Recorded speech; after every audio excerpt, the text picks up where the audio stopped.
welcome to another episode of Well-Adjusted Mama. This is a podcast dedicated to educating and empowering women from preconception, pregnancy, birth, and through early motherhood on wellness lifestyle. I'm your host, Dr. Laura Brayton, and I'm a maternity pediatric chiropractor and mother who has hand-selected experts in natural holistic healthcare specialties to shine light on options and choices during this exciting phase of a woman's life. And I had the absolute privilege and honor to interview Kute Blackson regarding the topic of surrender, which is so important as women are entering into motherhood and preparing for birth. And we also speak a lot about his book, The Magic of Surrender. Kute Blackson is a beloved inspirational speaker and transformational teacher. He speaks at countless events he organizes around the world, as well as outside events, including A-Fest, Young Presidents Organization, Entrepreneurs Organization. He is a member of the Transformational Leadership Council, a select group of 100 of the world's foremost authorities in the personal development industry. He's a winner of the 2019 Unity New Thought Walden Award. Blackson is widely considered a next-generation leader in the field of personal development. His mission is simple: to awaken and inspire people across the planet to access inner freedom, live authentically, and fulfill their true life's purpose. For more information, check out his website at kuteblackson.com. Hi, Kute. Welcome to the show. I'm very happy to have you on today. Thanks for having me. So you have a book that just came out recently, The Magic of Surrender. Do you want to talk a little bit about the story of how you came to write that book? Wow. It wasn't the book I wanted to write, or wasn't the book I expected to write. I thought I intended to write a different kind of book. One day I sat down and I thought I would be clever and strategize all sorts of clever ideas for books I thought would be bestsellers. And I wrote on a whiteboard probably 75 to 100 different ideas on and different topics that I thought my publisher would want, different topics I thought that would get me on a bestseller list, different topics I thought my audience would want. And I remember looking at this very intelligent list, and the truth is none of these ideas felt authentic. None of these ideas felt aligned. None of these ideas really felt true to my soul.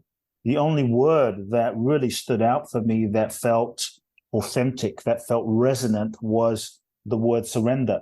And I remember at first resisting that because I thought, wow, there's so many different misconceptions that we have about surrender, and we tend to resist surrendering. And this might be a bit of a hard topic and a hard title, but something called in my soul. And I began to realize that this was the book that was seeking to be written. And it had a soul of its own. So I had to surrender to the book about surrender in the first place. And that took me on a really amazing journey. And as I look back, I would say that the seed for the book was planted a few years ago. I didn't know it at the time. In that, in 2016, around the end of 2016, September, October, my mother was diagnosed with stomach cancer. And my mother was the closest person to me. She was the person I loved the most. And so to get this news, it was truly devastating for me at the time. Yeah. And I was living in Los Angeles, I still do. And I began flying back and forth to London, where my mother lived, literally every month for a week, to be with her in her chemo sessions and take care of her. And I had every intention to heal my mother, every intention to get her well, every intention to sort of create a miracle in terms of recovery around the situation with cancer. But I soon realized that I soon realized that she has her own journey. Right. And I began to kind of accept that I don't think there's anything I can do for her. And so I began to surrender. I began this process of surrendering. And approximately, I would say 6 to 7 months into the process, what started off as the worst year of my life ended up being the best year of my life, because I got to be with her. I got to talk with her. I got to connect with her. I got to spend so much time with her that I hadn't spent in years. And so I remember the doctors finally came to us and said, look, there is nothing we can do for you. Basically, in a compassionate way, you're going to die, is what they told my mother. So get your affairs in order. We don't know how long that will be. Could be days, could be weeks, could be months, but it definitely won't be years. And it was really hard, and to see that the person that I loved the most was no longer going to be.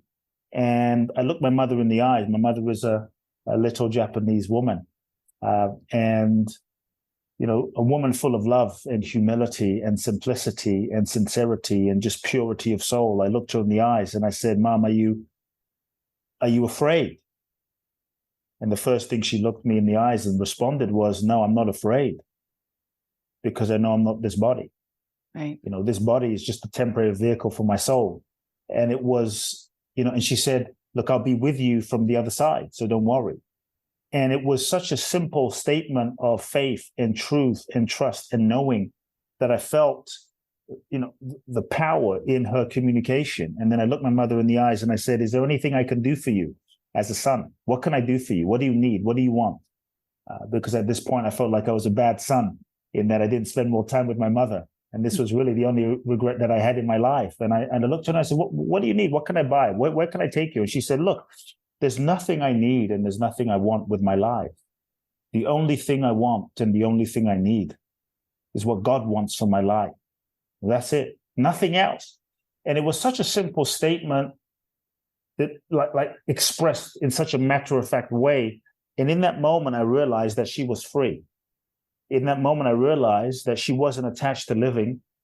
She wasn't attached to dying. Mm-hmm. She was just totally open to the highest unfolding of her soul's journey. And in that moment, I really saw, like, it's easy to surrender when life goes your way. You make money, you get everything you want, you manifest your goals, dreams, and desires. But can you surrender when things fall apart? Can you surrender when in the face of your mortality? And so I realized in that moment, the reason she felt in such peace this entire 7-month process was because she was living surrender. She was demonstrating surrender. She was free. And I saw that surrender was the password, truly, to freedom.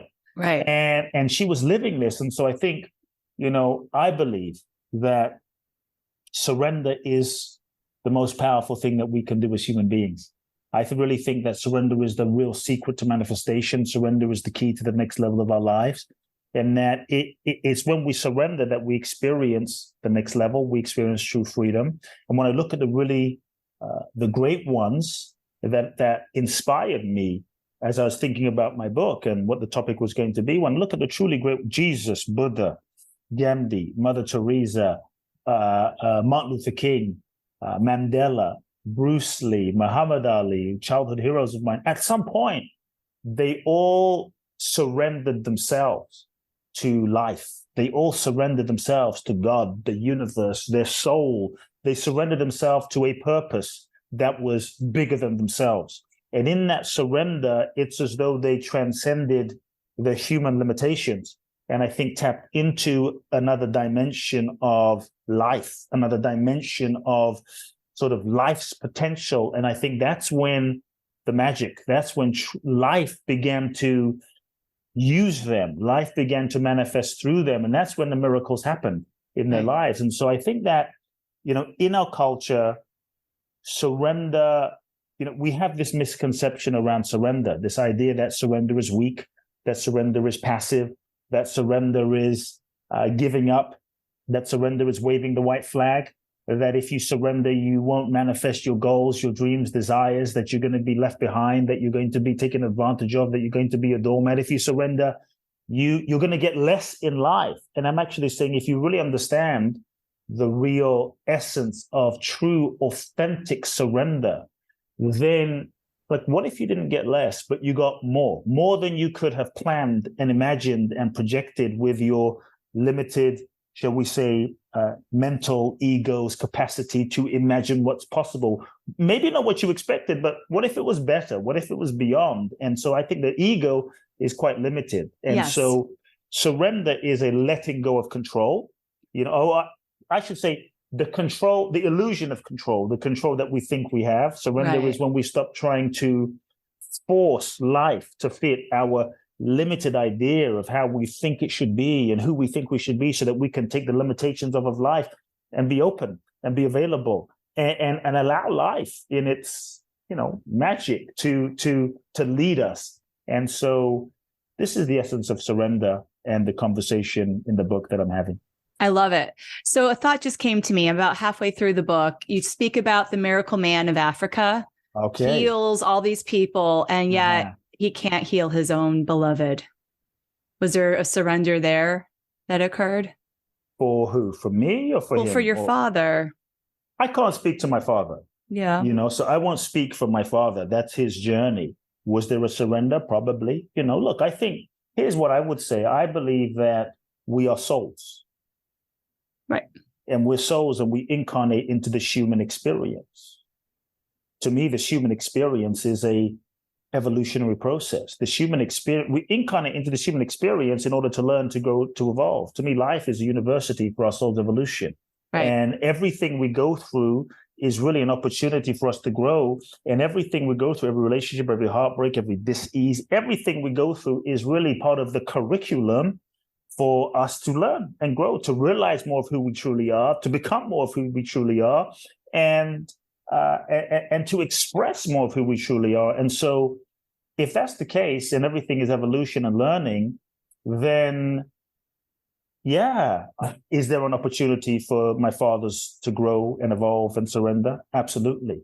Right. And so I think when we look at life from the perspective of the soul, I think I would say sometimes some people in sort of personal growth feel like, if I didn't heal myself, if I don't manifest that thing, if I don't, if I'm not able to use my thoughts to overcome this disease, I'm doing something wrong. But the truth is, our souls have their own agenda, right, to learn.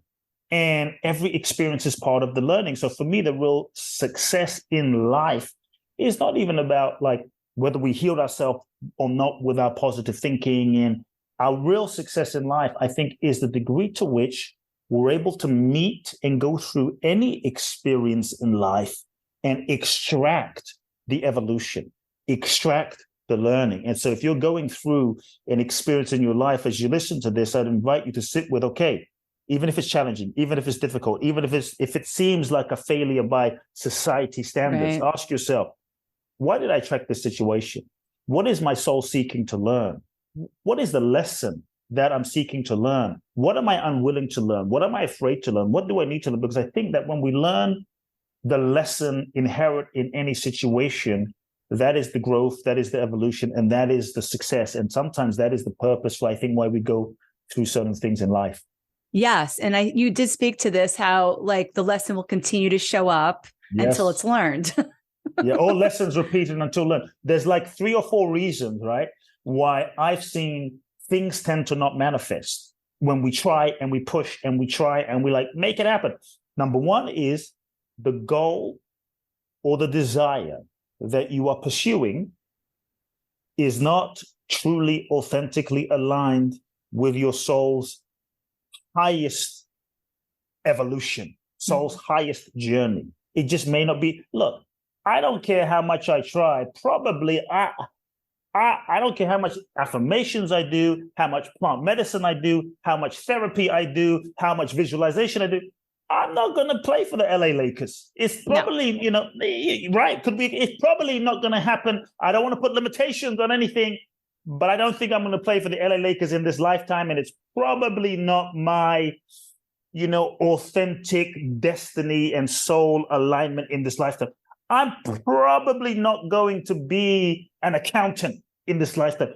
Could I be? Sure, I would probably be miserable. But again, it's probably not in alignment with my soul's, curriculum, my soul. And so in so many ways, what I found is we've been conditioned as a society and a culture, even in the personal growth field, to create life from the ego. I call it the ego-based model for living and creating, which is asking the question, what do you want? Get clear on what you want. Know what you want. Get clear on what you want. What do you want? What do you want? What do you want? The challenge is we don't really ask the question, who is the I? Who is the I that's wanting?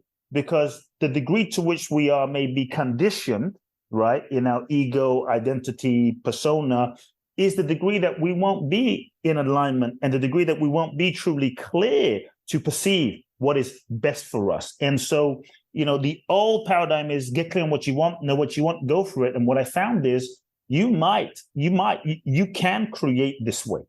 Let's be fair. You can manifest this way. But what I found is it will be limited because the ego is limited based on past experience and conditioning.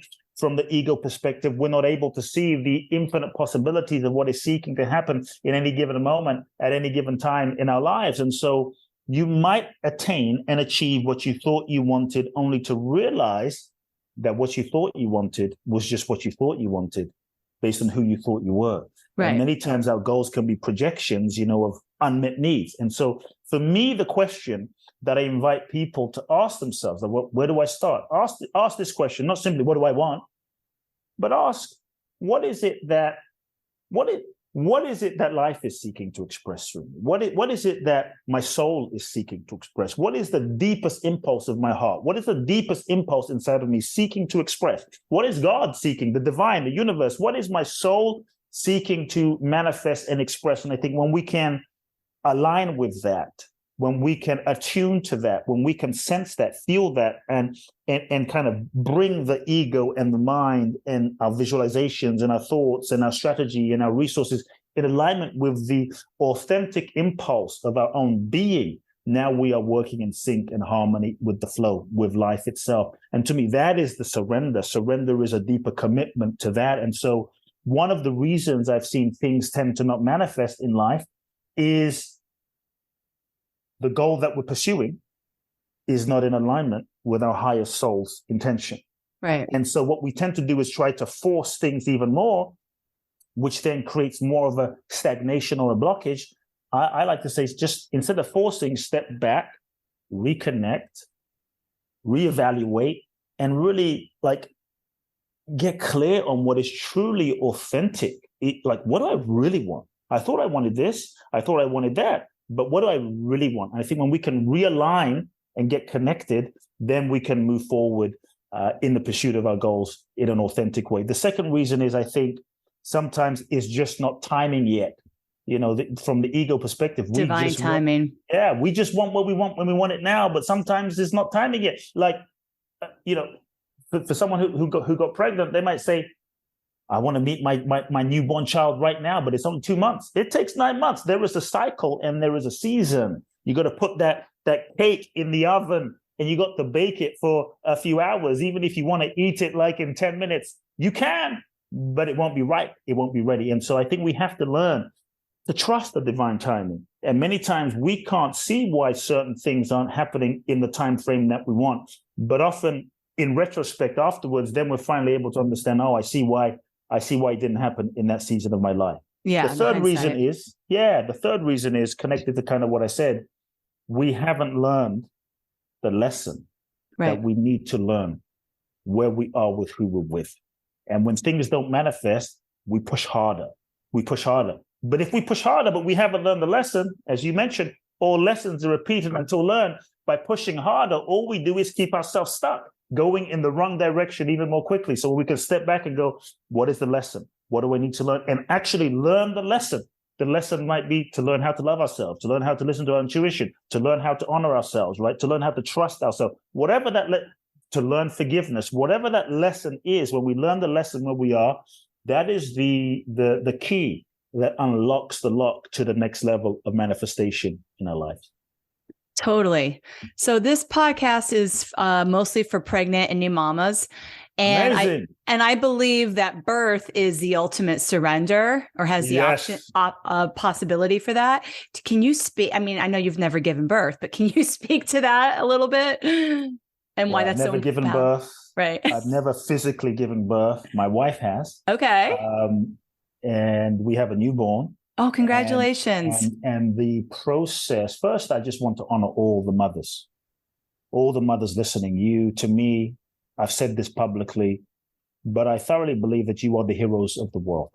Now, some people might get on and say, well, what about those that aren't? We are all heroes. However, when I see what mothers go through, when I see firsthand, observing friends, what mothers go through, you have this life force being in your body. this person is growing out of your own body. There's a life growing inside you. This is freaking wild.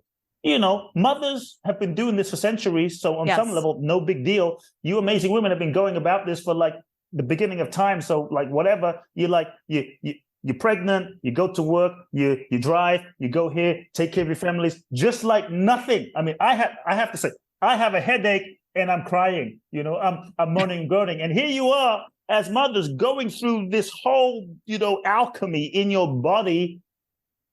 It is amazing. It's a miracle. I want to honor you as a man. I want to honor you as a human. And I hope that you as mothers really honor yourself, because it is a miracle what is happening in you, and it is a miracle what you are doing, and it is not a joke. It is not a small thing. It is incredible. It is incredible.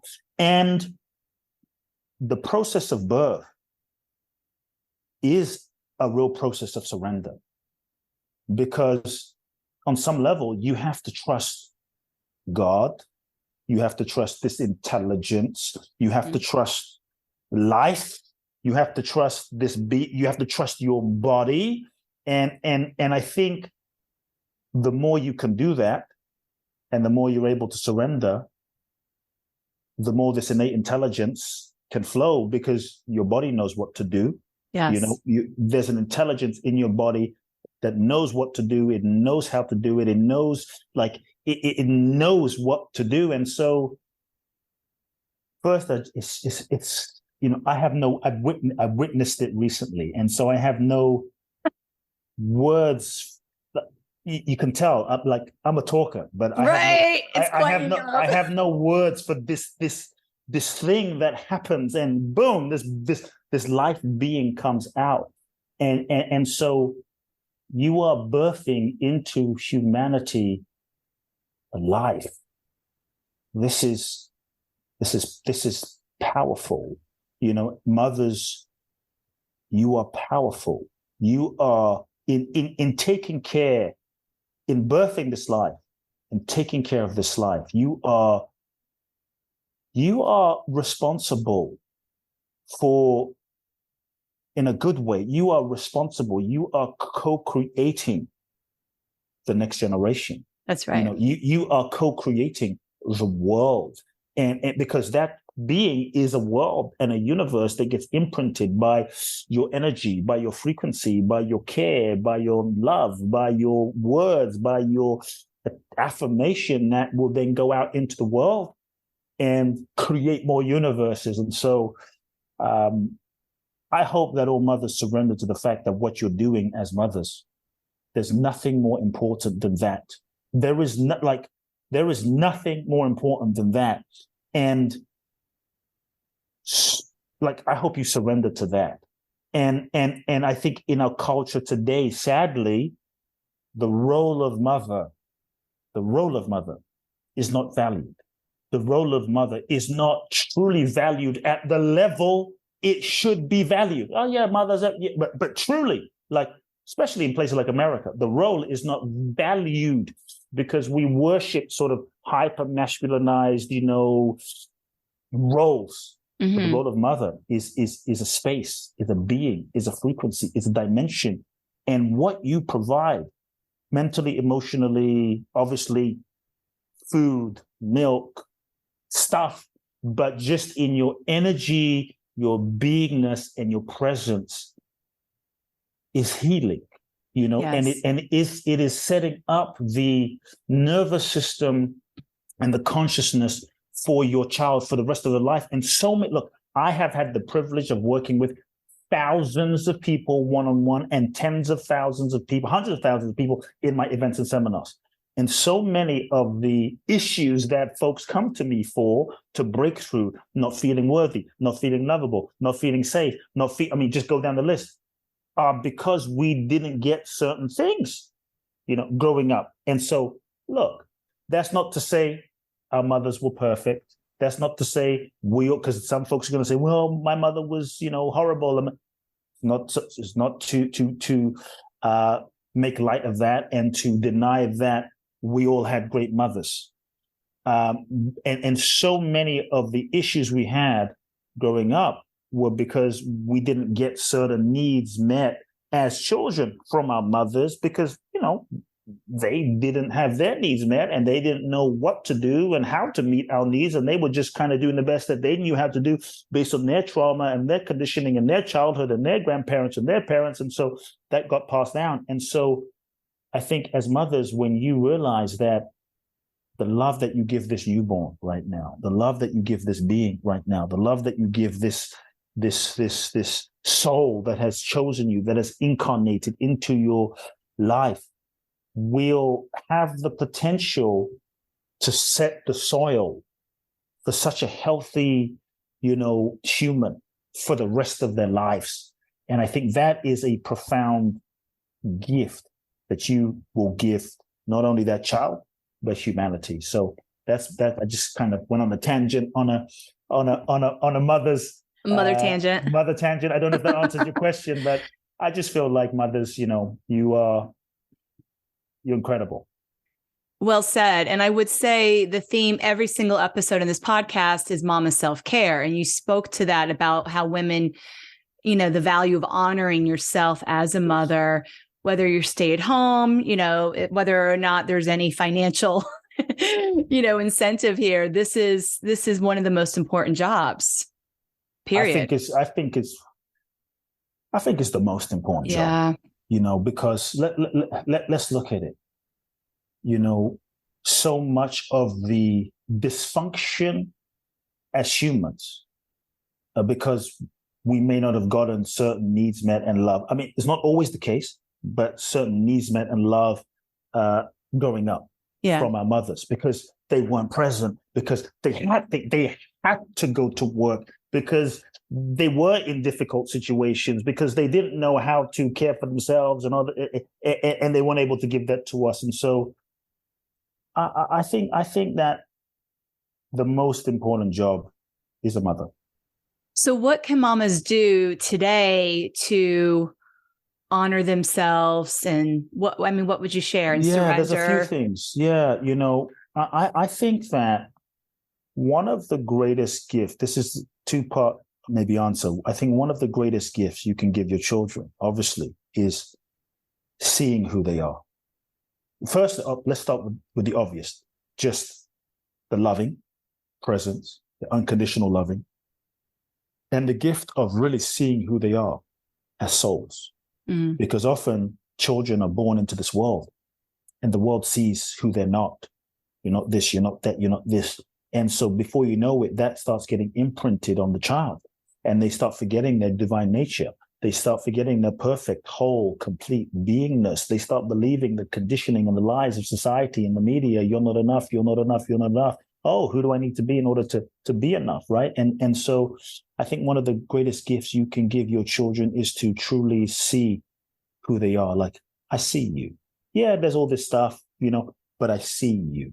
Mm-hmm. And I think that seeing is such a profound transmission of healing, of love, of affirmation that will keep your kids sane in a world that can be a bit insane sometimes, yes. And I think one of the greatest gifts that you can give your children is to do, and this is a self-care thing, to do your own mental, emotional, psychological, spiritual healing.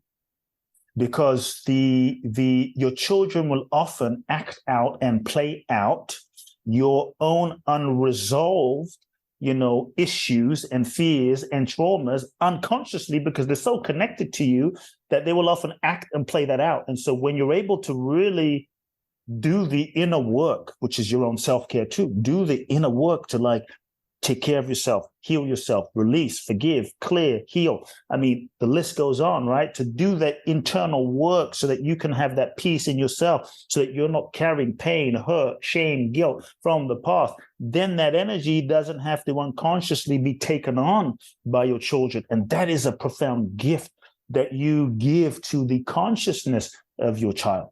Right. And so, in terms of the self-care, I think as mothers, if you can make sure you're nourished, make sure you're okay, make sure you're healthy, make sure ask for help. You ask for help and do take care of some of those needs, because if you're depleted, there's only so much you can give your child. If you don't have the energy, there's only so much you can give them. And I think when your children, not just as newborns, but when your children see you happy and vibrant and living integrity and thriving and healthy, then that affects them. Yes. That has an imprint, an effect on them. And that also transmits to them that, hey, like, we can tell our kids all we want: love yourself, love yourself, love yourself. But if we're not loving ourselves, but telling them to love themselves, then it doesn't really work.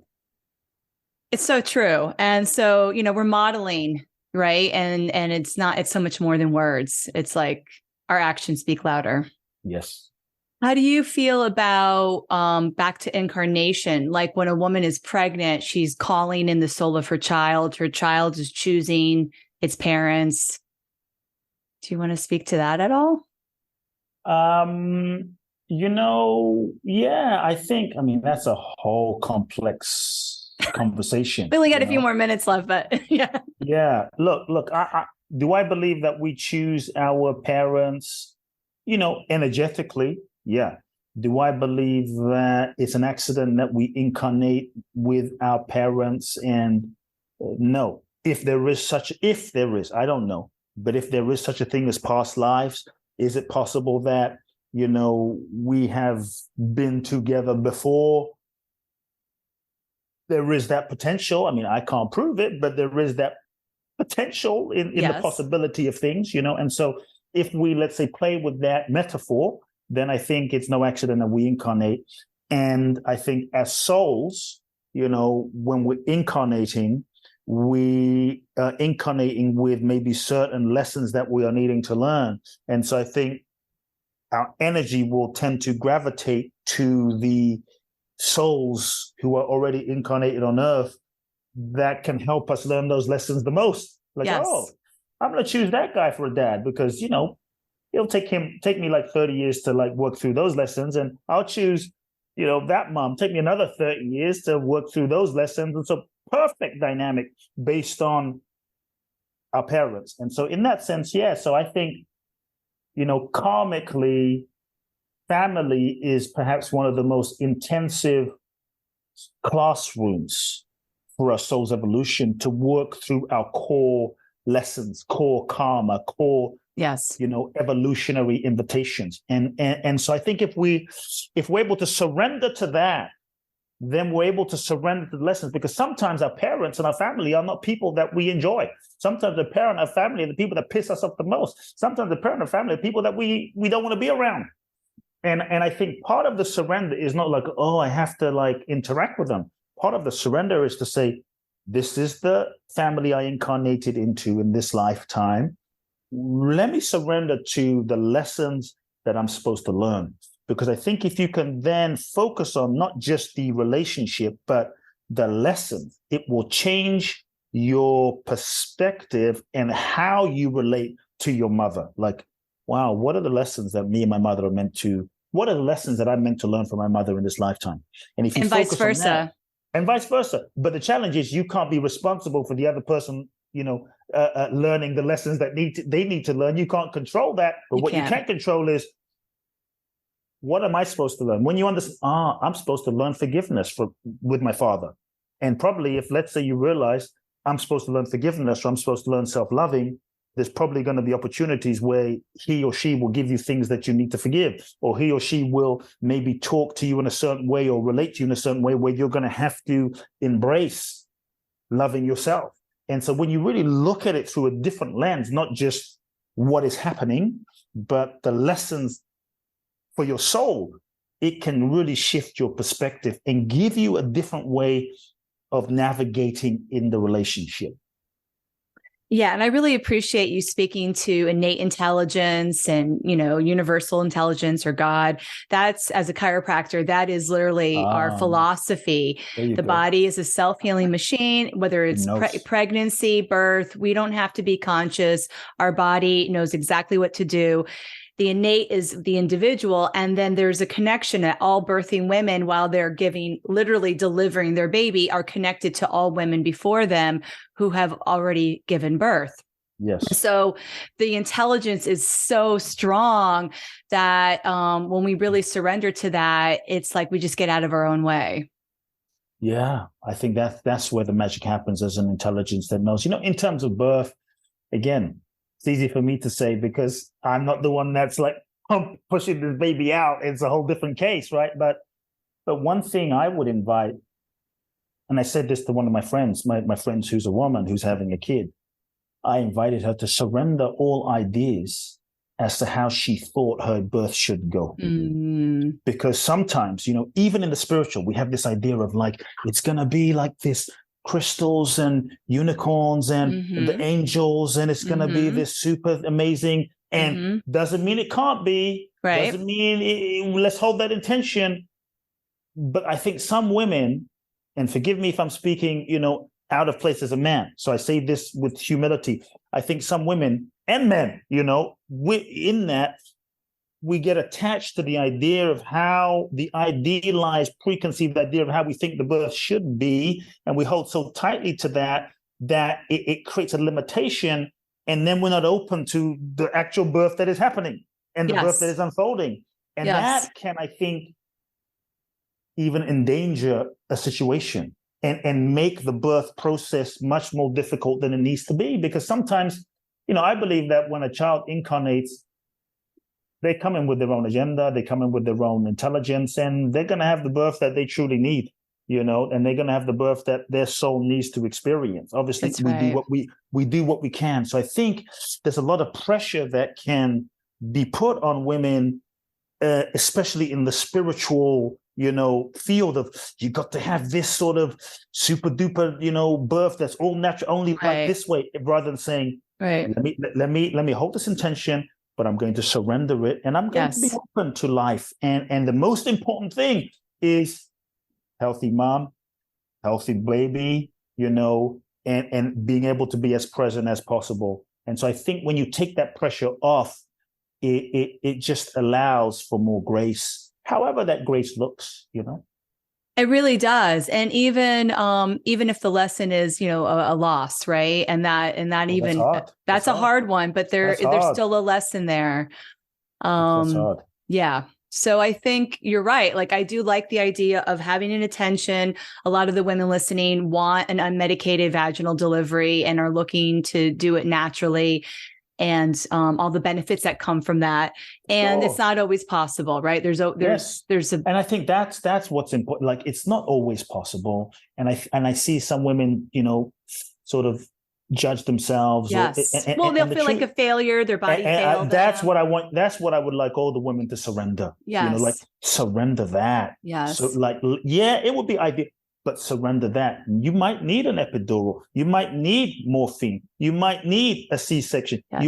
You might need, and if you can just surrender and say, universe, I surrender this birth to the highest intention, so that I and this soul that's coming through can have the energetic experience that they need to have for their soul's highest evolution. We are open to the highest. Then you can let go. And I just want to say, it is not a failure if it doesn't go the way that you thought it should go. Because the most important thing is that you do have that, God's willing, healthy baby. That's right. That's what's important. To me, it doesn't matter how it happens. Yes. What matters is that it unfolds. And life doesn't always go according to how we think it should go. Life doesn't always unfold how we think it should unfold. But I think in any given situation, what's important is, what is the lesson here? Yes. What is the lesson? And if we're learning the lesson, that's the success. Not just the form or the path, but the evolutionary lesson along the way. And I think a lot of women I've observed can be a bit hard on themselves. Oh, I had a C-section. It wasn't it's like, no, that was the intention for your child and their own journey and evolution. Well said. Well, Kute, thank you so much for coming on the show today. I really appreciate it. I'd love to let people know how they can get in touch with me if possible. Yes. For those that may be interested to find out more about my work, You can check out the book, The Magic of Surrender. It's available on Amazon. If you feel like going deeper, twice a year I do an event in Bali. The next one is July the 28th through August the 8th, and then December the 5th through the 16th, www.boundlessblissbali.com, and then Instagram, Kute Blackson, and Facebook, Kute Love Now. Wonderful. Thank you so much. Bye. Well, I hope you were inspired with today's episode with Kute.